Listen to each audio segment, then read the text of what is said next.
Hyderabad east మారేడ్పల్లిలోని సినీ నటుడు fish Venkat అంత్యక్రియలు పూర్తయ్యాయి. కిడ్నీ సంబంధిత వ్యాధితో చికిత్స పొందుతూ నిన్న హాస్పిటల్లో చనిపోయాడు. ఇవాళ మారేడ్పల్లిలోని శ్మశాన వాటికలో అంత్యక్రియలు నిర్వహించారు కుటుంబ సభ్యులు. అంతకుముందు ఫిష్ వెంకట్కు నివాళులర్పించారు గబ్బర్ సింగ్ టీం సభ్యులు. దీనిపై మరిన్ని డీటెయిల్స్ అనిల్ అందిస్తారు. నటుడు ఫిష్ వెంకట్ అంటే అందరికీ తెలిసిందే. 100కు పైగా సినిమాల్లో నటించినటువంటి ఫిష్ వెంకట్ కిడ్నీ సంబంధిత వ్యాధితో ఇబ్బంది పడుతూ ఒక ప్రైవేట్ ఆసుపత్రిలో నిన్న కన్నుమూశారు. సో ప్రజెంట్ మనం ఫిష్ వెంకట్ నివాస వద్ద ఉన్నాము. ఈస్ట్ మారేడుపల్లిలో ఉన్నటువంటి ఫిష్ వెంకట్కు పలువురు వచ్చి కూడా నివాళులు అర్పిస్తున్నారు. ఇక్కడ కుటుంబాల రోజును కూడా మనం చూడవచ్చు. ఎందుకంటే ఫిష్ వెంకటేష్ అంటే మనకి ఇప్పుడు కాదు అప్పుడు కాదు, దాదాపు 20 సంవత్సరాల క్రితం నుంచి కూడా పలు సినిమాల్లో యాక్టింగ్ చేసి అందరినీ నవ్వించేవాడు. సో ప్రజెంట్ మనకి చూస్తున్నటువంటి ఫిష్ వెంకటేష్ కన్నుమూశారు నిన్న. సో ఇక్కడికి దాదాపు సినిమాకి సంబంధించి మాత్రం ఎవరు కూడా కనిపించట్లేదు. కానీ ఇక్కడ వారి బంధువులతో పాటు ఈ ఏరియాలో ఉన్నటువంటి అంటే ఈ ఈస్ట్ మారేడుపల్లి ఏరియాలో ఉన్నటువంటి వారి బంధువులతో పాటు స్నేహితులు సన్నిహితులు వచ్చి నివాళులు అర్పిస్తున్నారు. అసలు ఫిష్ వెంకట్ వారి యొక్క అక్కలు కూడా మనతో పాటు ఉన్నారు, వారిని అడిగి తెలుస్తుంది. సో ఎట్లా ఉండేవారు, మీకు ఏమో తెరిపిష్టం? నేను చెల్లెనైతా. మొదట ఏ సినిమా నుంచి ప్రారంభించండి, మీకు తెలుసా అసలు స్టార్టింగ్? సినిమా అంటే గబ్బర్ సింగ్ నుంచి అయితే బాగా ఫేమస్ అయిందండి. అది వరకు బాగానే చేసిండు, దీంతో బాగా ఫేమస్ అయింది. కానీ ఫిల్మ్ ఇండస్ట్రీ ఇట్లా అనుకోలేదు. ఎవరైనా ఒక్కళ్ళైనా రావాలి కదా. ఎంత ఇష్టం ఉండేది, ఎంత చేసిండు, ఒక్కళ్ళన్నా రాకూడదా? ఇంతవరకు ఒక్కళ్ళు కూడా రాలేదంట. ఎవ్వరు సాయం చేయలే. మామూలే వదిన ఉంది కదా, మేము అడిగినాం కదా, ఎవ్వరు సాయం చేయలే. సో ఫిష్ వెంకటేష్ కు ఉన్నటువంటి అనుబంధము ఇక్కడ ఉన్నటువంటి కొంతమంది మనతో పాటు ఉన్నారు, వాళ్ళు. సో మొదట అసలు మీకు ఫిష్ వెంకట్ ఎప్పటి నుంచి పరిచయము, ఏ సినిమాల నుంచి బయటకు వచ్చారు, ఎట్లా ఉండేది ఫిష్ వెంకట్కి సంబంధించి? ఫిష్ వెంకట్ గారు 97, నేను 97 ఇండస్ట్రీలు ఉన్నా. ఫిష్ వెంకట్ గారు కూడా 97 నుంచి ఇండస్ట్రీలు ఉన్నారు. అప్పట్లో మేము లాయిరిలో సీతారామరాజు, వైవిఎస్ చౌదరి గారి డైరెక్షన్లో సీతయ్య అట్లాంటి సినిమాలు చేసేటోళ్ళం. అప్పటికైనా ఆయన యాక్టివ్ ఉండే. అప్పుడు మాకు పేమెంట్ రోజుకు 400 రూపాయలు ఉండే, 100 రూపాయలు కన్విన్స్ ఉండే. అది ఆ సినిమా వచ్చి జూనియర్ ఎన్టీఆర్కి బ్రేక్ ఇచ్చింది, బీబీ వినాయక్ డైరెక్టర్కు బ్రేక్ ఇచ్చింది. ఫిష్ వెంకట్ అన్నకు కూడా ఆ సినిమా ద్వారా గుర్తింపు వచ్చింది. తర్వాత వివి వినాయక్ గారు ఫిష్ వెంకట్ అన్నను చాలా ప్రోత్సహించారు.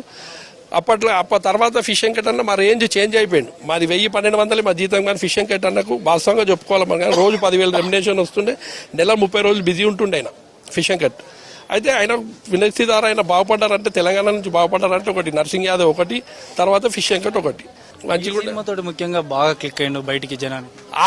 ఆది బన్నీ, ఆది 2 వినాయక్ సార్ సినిమాలే. బన్నీ సినిమా ద్వారా కూడా మంచి కామెడీగా చాలా హైలైట్ అయింది. బన్నీ సినిమా కూడా అల్లు అర్జున్ గారు హీరో. ఆ సినిమాలో కూడా ఫిష్ వెంకట్ మంచి క్యారెక్టర్, దాని ద్వారా కూడా మంచి గుర్తింపు వచ్చింది ఆయనకి. కానీ అట్లాంటి మంచి అలా మన మధ్యలో లేకుండా పోయినందుకు బాధిస్తున్నాం.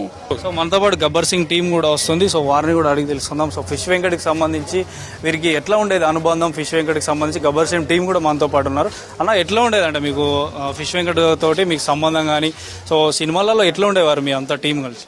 మాకు వెంకట్ అన్న ఒక ఫ్యామిలీ నంబర్ లాగా ఉంటుండే. మా గబ్బర్ సింగ్ టీం మొత్తం కలిసి ఒక అన్నదమ్ముల్లాగా ఎక్కడికి వెళ్ళినా, ఏ ఫంక్షన్కి వెళ్ళినా, ఏదైనా షూటింగ్ గ్యాప్ వచ్చినా కూడా ఆ విధంగా మాకు ఒక ఫ్యామిలీ నంబర్ లాగా ఉంటున్నాను. అంటే ఏ సినిమాతోటి ముందుగా అరగనటం చేశాడు? సో ఇప్పటి వరకు కూడా ఎన్ని సినిమాల పైగా అన్న నటించాడు? 200 నుంచి 250 సినిమాలు చేసేయండు. అన్న లైఫ్లో ఎప్పుడు మర్చిపోకూడదు. ఇప్పుడు కూడా అన్న పైలోకంలో ఉన్నా కూడా తోడగొట్టు చిన్న ఆది జూనియర్ ఎన్టీఆర్ సినిమాలో తోడగొట్టు చిన్న గబ్బర్ సింగ్ టీంలో పేరు వచ్చిందని వెంకటన్న కాదని అన్న ఫిక్స్ ఆదిలో తోడగొట్టు చిన్న అని పేరు, మంచి పేరు. సో మరికొంతమంది కూడా ఉన్నారు. అన్నతో సంబంధం ఎట్లా ఉండేది తెలుసుకుందాం. గబ్బర్ సింగ్ టీంకి సంబంధించి ఉన్నారు. ఎట్లా ఉండేది అన్న వెంకటన్న, ఫిష్ వెంకటన్న అంటే ఇక మాకు అన్నతో సమానం అన్న. ఆయన ఎప్పుడు మమ్మల్ని ఒక ఆర్టిస్ట్గా కాకుండా చిన్న తమ్ముళ్ళ లెక్క, చిన్న ఆర్టిస్ట్ నుంచి పెద్ద ఆర్టిస్ట్ దాకా ఒకటే రెస్పాన్స్ ఇస్తుండే. ఎక్కడున్నా అందరికీ చాలా హెల్ప్ చేస్తుండే, చాలా మంచిగా చూసుకుంటుండే. ఎవరి నుంచి కూడా ఇక్కడికి ఎవరు వస్తలేరు అంటే పెద్ద సినీ సెలబ్రిటీలు చనిపోతే కానీ ఏమన్నా అయితే కానీ వరుస కట్టి క్యూలు కట్టి పోతుంటారు. సో ఫిష్ వెంకటేష్ దాదాపు 150-200 పైగా కూడా చేశారని చెప్తున్నారు. సో ఎవరు రాలేదా, మీరే వచ్చారా ఒక టీం? అంటే అది వాళ్ళ వ్యక్తిగతం అన్న, అది వాళ్ళు వస్తారో రారు. కానీ ఇప్పటివరకు అయితే అందరికీ తెలిసిపోయింది, స్ప్రెడ్ అయిపోయింది న్యూస్. అని వస్తారేమో, మరి అక్కడికన్నా వస్తారేమో తెలియదు. అన్న యాక్టింగ్ చేసేటప్పుడు కానీ మీకు ఏమైనా సలహాలు సూచనలు ఇచ్చేదా? చాలా ఇస్తుండే అన్న. ఎవరితో ఎట్లుండాలి, ఎవరితో బిహేవియర్ ఎట్లుండాలి, రెస్పెక్ట్ ఎట్లుండాలి. ఎందుకంటే అన్ననే మాకు ఇన్స్పిరేషన్. ఒక నర్సింగ్ అన్న, ఫిష్ వెంకట్ అన్న మాకు ఇన్స్పిరేషన్. అదే అన్న బాగుంటుండే అన్న మాతో ఇగో మాకు అన్న మా పెద్దన్న ఇక అన్న వాళ్ళు ఇక మా పెద్దన్న అంటే అన్న ఇగో అన్న వాళ్ళు మా అందరికన్నా సీనియర్లు మేము ఒక 10-12 ఇయర్స్ అవుతుంది, అన్న వాళ్ళు ఒక 20-25 ఇయర్స్. చాలా ఎక్స్పీరియన్స్ అన్న. మేము కూడా అన్న వాళ్ళని చూసే నేర్చుకుంటున్నాం అని ఎవరికి ఎట్లా ఎక్స్పెక్ట్ చేయాలి ఏం కదా అని మాకైతే చాలా బాధ అనిపిస్తుంది అన్న. ఎందుకంటే అన్న మాతో ఏ షూటింగ్లోనే కలిసి ఉంటుండే, చెప్తుండారు ఇట్లుండాలి అట్లుండాలి, గొడవలు పడొద్దురా, మనం ఒక ఆర్టిస్ట్ లాగా ఎదగాలంటే చాలా బాగా ఉండాలి అని చెప్పి చెప్తున్నానా. కానీ మేమైతే చాలా బాధపడుతున్నాం అన్న. అన్నకి ఇట్లా అవుతుందని అనుకోలే అన్న. మొదటి నుంచి కూడా ఆది సినిమాలో ఉన్నటువంటి డైలాగ్తో ఫేమస్ అయ్యాడు. గబ్బర్ సింగ్లో కూడా, తర్వాత చాలా సినిమాల్లో కూడా ఇప్పటి వరకు ఆ ఫిష్ వెంకట్ తెలియని వారు కూడా లేరని చెప్తున్నారు. ప్రొడ్యూసర్ స్మర్దీప్తో అనిల్ వీస్ట్ మారేడుపల్లి నుండి.